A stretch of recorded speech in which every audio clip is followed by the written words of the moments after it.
السلام علیکم ورحمۃ اللہ۔ آج 10 اگست ہے اور میرے ساتھ موصوف جناب حضرت مولانا محمد نواز چیمہ صاحب تشریف فرما ہے۔ انہوں نے نماز مغرب یہاں پر ادا کی ہے۔ باہم گفتگو ہوئی ہے، غلط فہمیوں کا ازالہ ہوا ہے اور اس بات کا عزم ہے کہ کتاب و سنت پر مبنی دم اور رقیہ ہوگا اور کوئی ایسا قول و عمل نہیں ہوگا جو کتاب و سنت کے خلاف ہے۔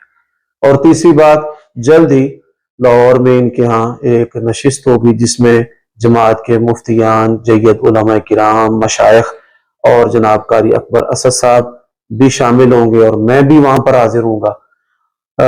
مزید جو ہے وہ ایک منہج متعین کر دیا جائے گا کہ دم جو ہے وہ کیسے ہوگا اور اگر کسی کو شکایت ہے تو اس کا ازالہ کیسے ہوگا، تحفظات جو ہے وہ کیسے دور ہوں گے۔